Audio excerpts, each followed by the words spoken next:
क्या सच में भारत और श्रीलंका के बीच समुद्र में एक ऐसा पुल मौजूद है जिसे भगवान श्रीराम की वानर सेना ने बनाया था? अगर हाँ, तो वो आज भी समुद्र के नीचे क्यों दिखाई देता है? और जब सैटेलाइट तस्वीरें सामने आई तो पूरी दुनिया में इसकी चर्चा क्यों शुरू हो गई? क्या ये सच में इंसानों द्वारा बनाया गया पुल है या फिर ये केवल एक प्राकृतिक संरचना है? आज की इस वीडियो में हम जानेंगे राम सेतु का इतिहास, धार्मिक मान्यता और वैज्ञानिक दृष्टिकोण, ताकि आप खुद तय कर सके कि सच क्या हो सकता है। नमस्कार दोस्तों, आप देख रहे हैं अपना भारत इंडिया।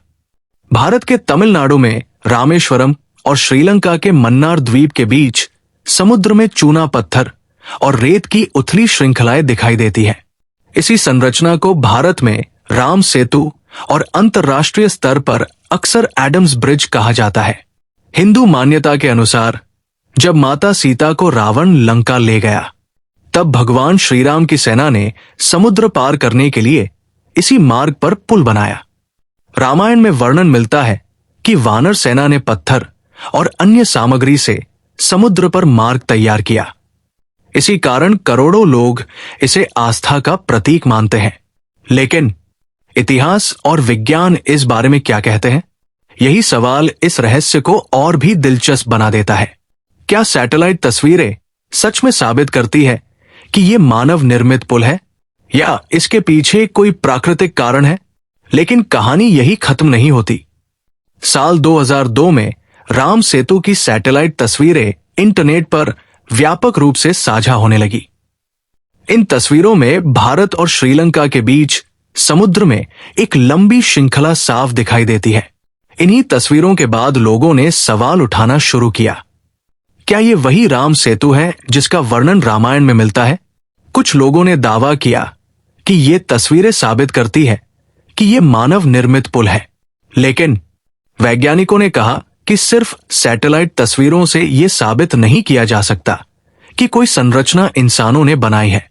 कई भूवैज्ञानिकों के अनुसार ये क्षेत्र चूना पत्थर की उथली चट्टानों, रेत और प्रवाल, कोरल से बनी प्राकृतिक श्रृंखला हो सकती है, जिस पर हजारों वर्षों से समुद्री लहरों और भूवैज्ञानिक प्रक्रियाओं का प्रभाव पड़ा है। यानी धार्मिक मान्यता और वैज्ञानिक निष्कर्ष एक ही बात नहीं कहते। अब सवाल यह है, अगर यह प्राकृतिक संरचना है तो रामायण में इसका वर्णन क्यों मिलता है?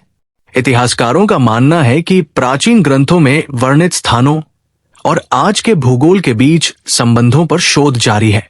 कुछ विद्वान मानते हैं कि रामायण में वर्णित घटनाएं वास्तविक भौगोलिक स्थानों से प्रेरित हो सकती है। वहीं कुछ अन्य विद्वानों की अलग राय है। यानी इस विषय पर आज भी एकमत निष्कर्ष नहीं है। लेकिन सबसे बड़ा विवाद तब हुआ जब इस क्षेत्र में समुद्री मार्ग बनाने के लिए सेतु समुद्रम परियोजना की चर्चा हुई।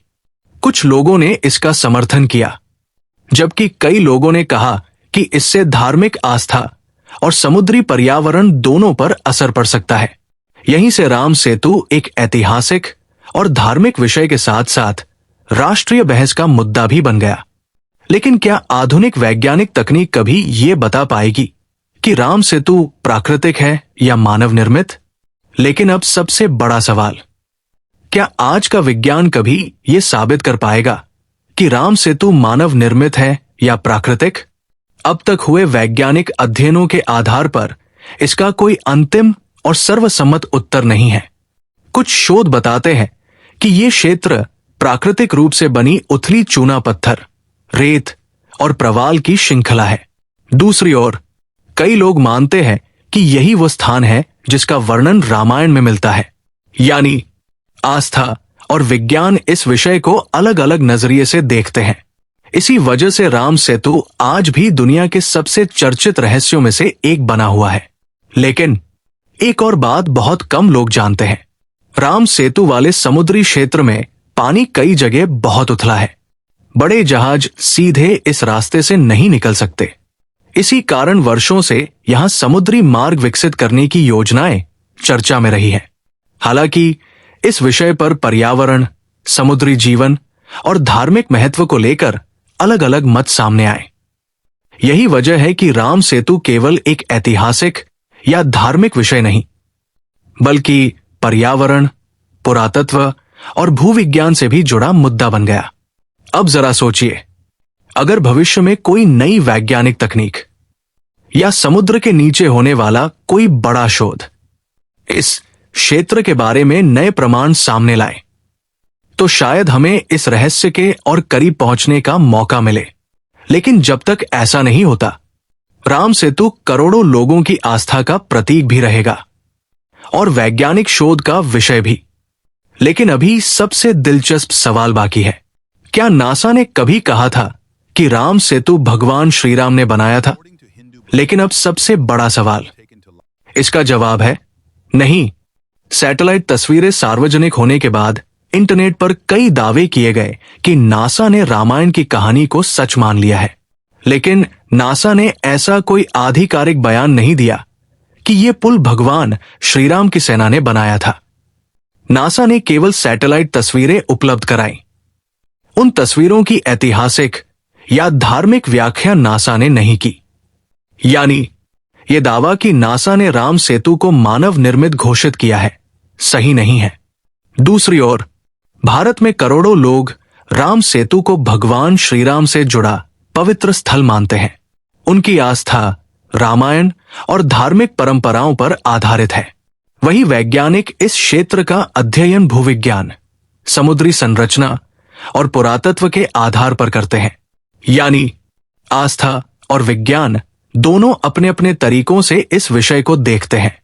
और शायद यही बात राम सेतु को इतना अनोखा बनाती है। एक ऐसी जगह जहां इतिहास, धर्म, विज्ञान और रहस्य चारों एक साथ मिलते हैं। हो सकता है आने वाले वर्षों में नई खोजें इस रहस्य पर और रोशनी डालें। लेकिन जब तक ऐसा नहीं होता, राम सेतु भारत के सबसे चर्चित और रहस्यमय स्थलों में से एक बना रहेगा। तो दोस्तों, आपकी क्या राय है? क्या राम सेतु मानव निर्मित था या ये प्रकृति की अद्भुत रचना है? अपनी राय कमेंट में जरूर लिखिए। अगर आपको भारत का इतिहास, रहस्य, मंदिर और अनसुने तथ्य पसंद है, तो अपना भारत इंडिया को सब्सक्राइब करना बिल्कुल मत भूलिए। मिलते हैं अगली वीडियो में भारत के एक और अनसुलझे रहस्य के साथ। जय श्री राम, जय हनुमान, जय हिंद।